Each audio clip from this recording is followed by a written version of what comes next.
Before we start this video, do like and subscribe to our channel and not miss on any updates. Hi friends, in the first chapter we said financial management talks about three major decisions. Firstly, financing decisions, secondly, investment decisions, and lastly, dividend decisions. And the analysis of all these three decisions is spoken about in the chapter called ratio analysis, is what we said? Absolutely. Now, we said investment decisions or capital budgeting decisions. Now, why did this happen? Because investment decision means the decision to be taken with respect to an investment. Now, with respect to an investment, what decision we have to take? We have to take such a decision to allocate or allot our capital. That is, we are supposed to make a decision as to whether the capital has to be invested in such a place or not, or is there any better option compared to this option. Now, before we jump into the mainstream of capital budgeting decisions, there is one important concept which we are supposed to understand, that is called time value of money. So, before we deal with capital budgeting decisions or tools and techniques of capital budgeting decisions, first let us understand the concept of time value of money. Well, time value of money, what does this mean? Time value of money means the value of money over a period of time. I repeat, time value of money means the value of money over a period of time. Now, to understand this in a very simple language, let us take an example. Say, I have borrowed rupees 1 lakh from you today. Now, after 1 year, I will say, I will repay this 1 lakh to you. Will you be happy? Don't say, yes, I will be happy, because if I just pay 1 lakh, you may say, my principal has come back. But you will have a thought saying that, now, instead of giving me, had you invested this 1 lakh somewhere else, say in a bank or in a post office or in some business or wherever in a company, will you think you will get the same 1 lakh in return? Definitely not. The value of this 1 lakh will enhance to be 1 lakh plus some component which we call as some interest, say. Now, 1 lakh became 1 lakh plus something in the future. So, this 1 lakh has gained an additional value for money over a period of time. This is one way to understand time value of money. Another way is 100 rupee note I have today. The same 100 rupee note after 1 year, if I say, is it of the same worth? Now, on that day it is 100 rupees, but the 100 rupee note which I have today, we said from the earlier example, will be 100 plus something. Therefore, if I say it is 100 after 1 year, from today if I look at it, if I bring down to today, it is not equivalent to 100, it is a little lesser than 100. That is, looking at money after 1 year, from today's point of view, it will not be the same, it will have a lesser value. Like this, money will gain some value over a period of time. Now, the question is, we cannot randomly say it will gain some value, some value. No, there has to be a system, there has to be a method as to how to compute. Now, what will be the value, at what rate will the value increase, for what time will the value increase, is what we will learn in this concept of time value of money. And this concept is helpful for us not only in capital budgeting, but also in many other chapters in the final level. Friends, we are supposed to learn 5 concepts in this chapter of time value of money. If we segregate the concepts into 2 parts, it will be for single cash flow and for a series of cash flow.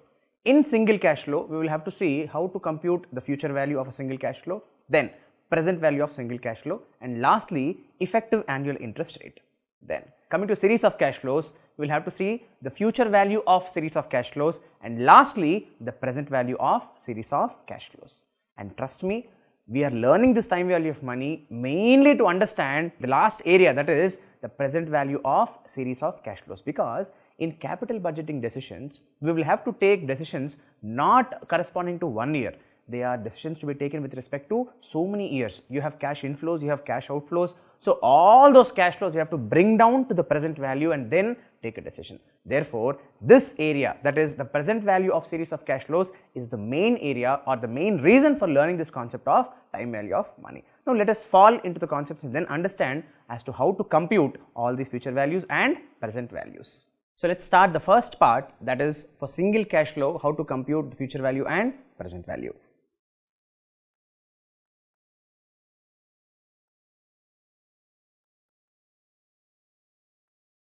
Single cash flow, future value.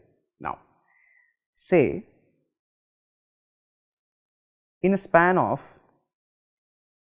3 years, we want to know what is the future value of 100. Let us say today we have 100 rupees, and what will this 100 become after 3 years? Now, that is called as the future value of this 100.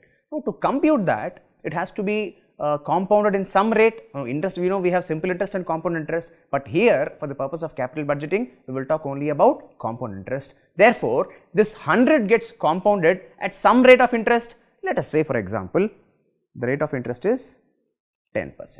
Therefore, this 100 after 1 year, when it gets compounded at 10%, it becomes 100 plus 10, this becomes 110 rupees. Now, this is at the end of first year. Now, so we will call this year 0, we will call this year 1, therefore, this is called year 2 and this will be year 3. Now, friends, 100 became 110 at the end of 1 year. Therefore, the future value of 100 after 1 year at the rate of 10% is 110. This is how we address it or we call it. Now, this 110 also gets compounded to further for 1 more year, that is 100 became 110. Then after 1 more year, that is by the end of second year, what happens to this 100? 100 became 110, and for 110 also there is a compounding, again at which rate? Again at 10% only. Now, what is 10% of 110? Friends, mind you, it is not 100. Now, if we say it is 10% of 100, it is simple interest. Now, compound interest itself means the value gets compounded and the interest is taken on the compounded value. Therefore, 10% on 110, that is 11 rupees. Therefore, 110 plus 11, that comes to be 121.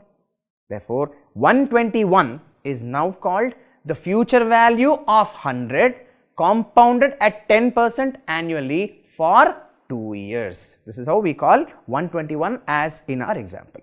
Now, moving still further, again this 121 is compounded to 1 more year at 10%. Now, what is 10% of 121? 12.1. 12.1.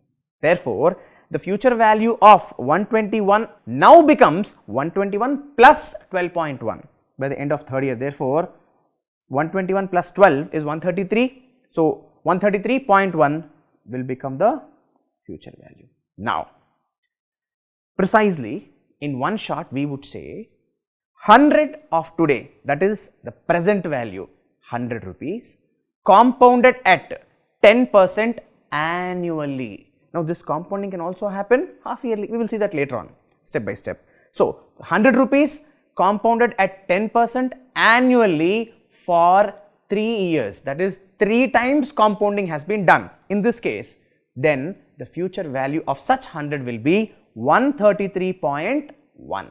So, this 133.1 is the future value of 100 compounded annually at 10% per annum. Now, friends, in the example we said 3 years and we took some easy numbers called 100 and 10%.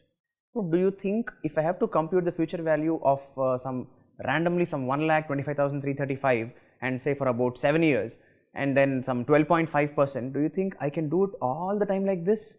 Definitely not. So, for easy computation of values, we are supposed to find out a simpler method. So, we will try to derive a formula to find out a future value. How is that possible? Let us see. What is 110? We said 100 became 110. That means, can I say 110 is nothing but 100 plus 10%? Absolutely. Now, 10% of what? 100 only. So, 100 into 10% of 100.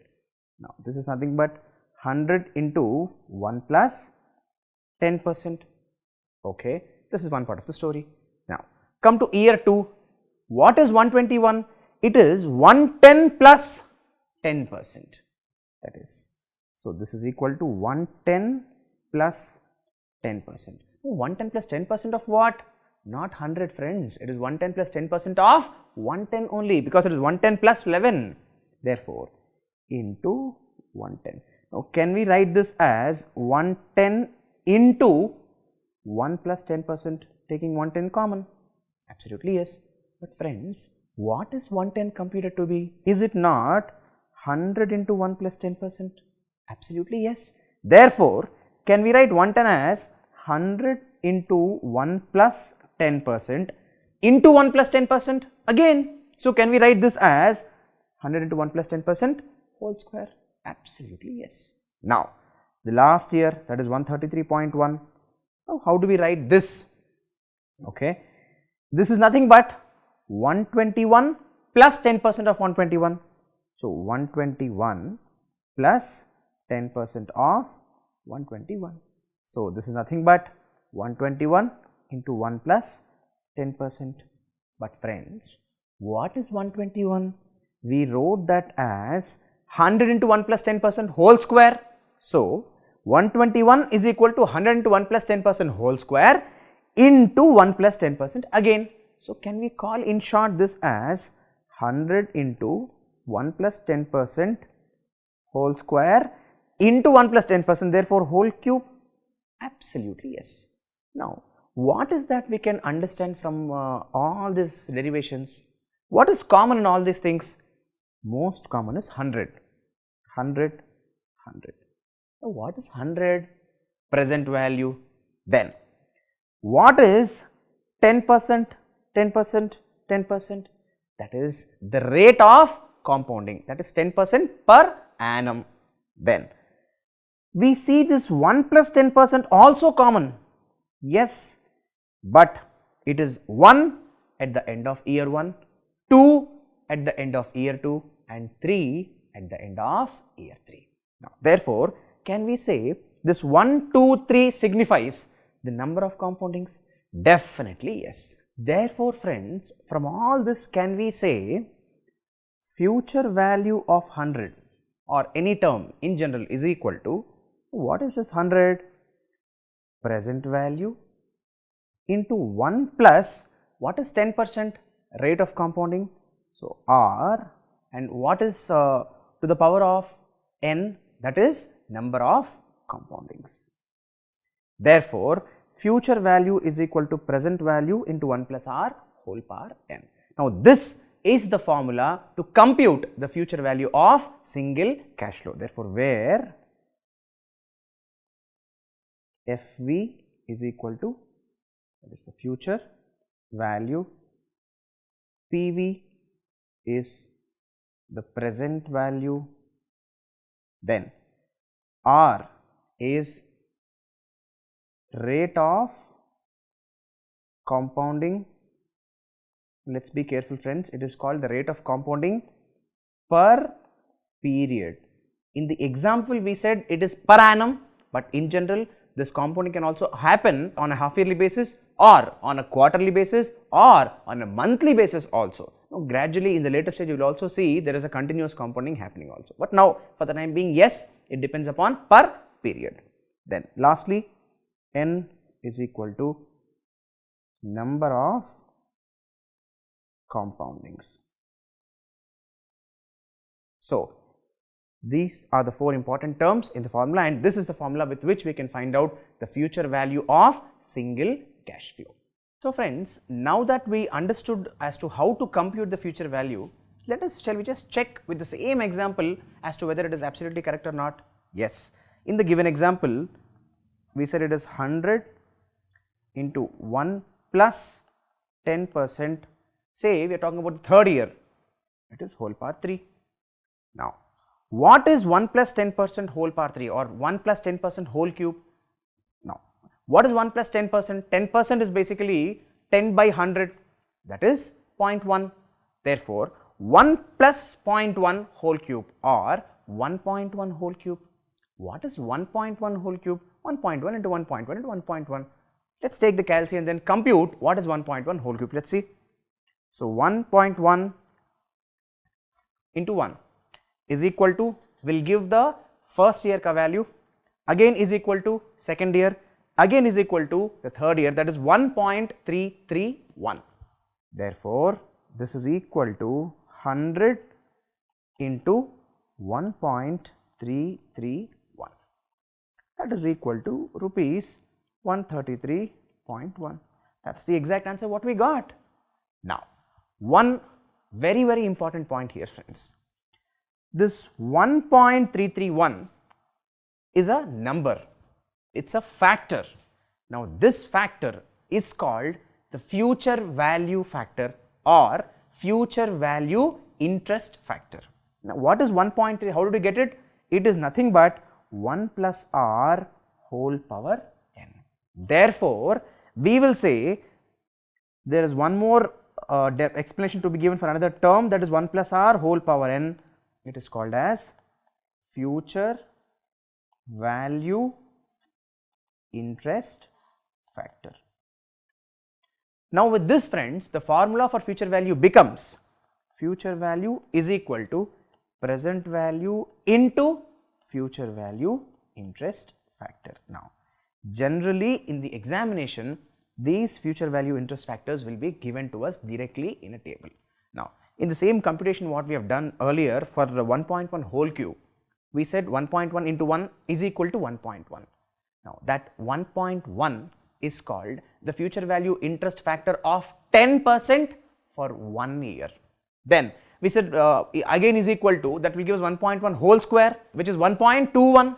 Now, this 1.21 is called the future value factor or future value interest factor of 10% for second year. And lastly, 1.331, which we arrived at, is called the future value interest factor of 10% for third year. So, this is how we compute the future value of single cash flow. Now, friends, for the same concept, let us try solving a problem, the same example, saying the compounding is not annually, it is half yearly. Now, let us see what happens. So, we said the term is basically 3 years. So, again end of year 1, end of year 2 and end of year 3.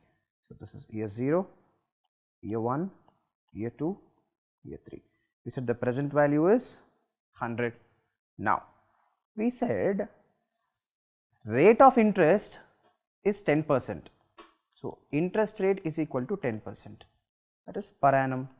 But what is the rate of compounding we said? Now, rate of compounding R, it is half yearly compounding. So, for 12 months if it is 10%, for 6 months it is how much? It is half of it. Therefore, R will now be 5% for 6 months. Now, how does compounding happen now? Very simple. Now, instead of year 0 to year 1 being one compounding, now in 1 year there are 2 half years. Therefore, there will be 2 compoundings as per this example. Therefore, this 100 will first grow for 6 months and then again to 1 year after 6 months. Like this, again between year 1 and year 2 there are two compoundings. So, 1 and 2. Again between year 2 and year 3 there will be 2 compoundings. So, 1 and 2. Now, look at this beauty. In the earlier example, we said 100 is compounded for 3 years annually. But now we are saying the compounding is done half yearly. Therefore, if tenure is 3 years and compounding is half year, then how many compoundings will be there? There are 1, 2, 3, 4, 5, 6. In other words, for 1 year, 2 compoundings. For 3 years, 3 into 2, 6 compoundings. Therefore, let us first write down the formula. Future value is equal to present value into 1 plus r whole power n. Now, in this formula, what is future value? We are supposed to find. What is present value? We know it is 100. Then 1 plus, what is r? Friends, generally the rate of interest is always given per annum, but not necessarily the compounding also has to be done per annum.